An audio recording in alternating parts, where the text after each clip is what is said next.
Hello বন্ধুরা, আসসালামু আলাইকুম। কেমন আছেন সবাই? আশা করি ভালো আছেন, আমিও ভালো আছি। তবে এই নতুন একটা ভিডিও নিয়ে আপনাদের সামনে হাজির হয়েছি আমি। তো আমি এখন দাঁড়িয়ে আছি ভারতের পশ্চিমবঙ্গের নদিয়া জেলার কৃষ্ণনগর সিটি জংশনে। এই কৃষ্ণনগর সিটি হচ্ছে নদিয়া জেলার টাউন আর কি। ভারতের কিছু কিছু জেলা আছে, যেসব জেলাগুলো ডবল ডবল নাম, হয়তো অনেকে মনে করে যেগুলো বলছি আলাদা আলাদা জেলা। যেমন নদিয়া জেলার সিটির নাম হচ্ছে কৃষ্ণনগর, কৃষ্ণনগরকেও জেলা বলা হয়, আবার নদিয়াকেও জেলা বলা হয়। যেমন মুর্শিদাবাদ জেলা, শহর হচ্ছে বহরমপুর। হয়তো অনেকে মনে করে বহরমপুর আলাদা জেলা, মুর্শিদাবাদ আলাদা আলাদা জেলা, আসলে কিন্তু তা না।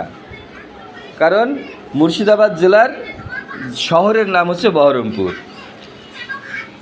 তো এই হচ্ছে ব্যাপার। এই দেখতে পাচ্ছেন এই ট্রেনটা এখন কলকাতার দিকে যাবে। আমি এই ট্রেনেরই যাত্রী, এই ট্রেনেই আমি যাব রানাঘাটে। তো ট্রেন ছাড়া এখনও প্রায় 20 মিনিট বাকি আছে। তো আমি সেই হিসাবে ভাবলাম আপনাদের সাথে আমি একটু ভিডিও করে শেয়ার করি। এই দেখতে পাচ্ছেন ফ্লাইওভার, উপরে লেখা আছে কৃষ্ণনগর সিটি জংশন।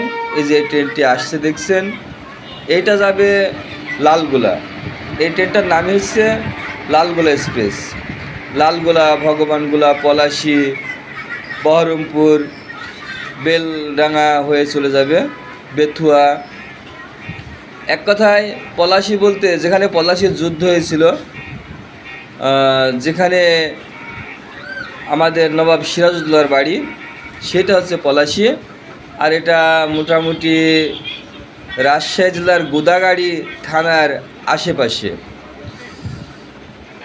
এই লালগোলাটা হচ্ছে রাজশাহী জেলার গোদাগাড়ির আশেপাশে। এই দেখতে পাচ্ছেন অনেক লোকজন। এই দেখুন, এখন সন্ধ্যাবেলা, সন্ধ্যা হয়েছে হয়নি এরকম সময়।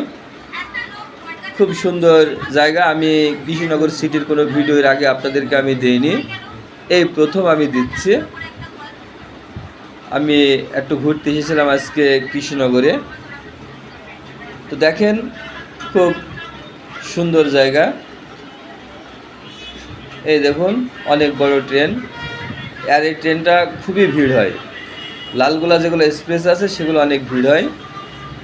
আমি আপনাদেরকে দেখাচ্ছি, এটা ইলেকট্রিক সিঁড়ি। আমি এখন এই সিঁড়ি দিয়ে নিচের দিকে নামার চেষ্টা করছি। এই দেখতে পাচ্ছেন, নিচের দিকে আমি নেমে যাচ্ছি। আমার আগে আরও কেউ কেউ নামছে। তবে সিঁড়িটি চলমান, কিন্তু এখন চলছে না, হয়তো কোনো কারণে বন্ধ আছে বা যাত্রীর চাপ কম আছে তাই। তো ভিউয়ার্স, ভিডিওটি যদি ভালো লেগে থাকে সবাই লাইক, শেয়ার, কমেন্ট করে পাশে থাকবেন। খোদা হাফেজ।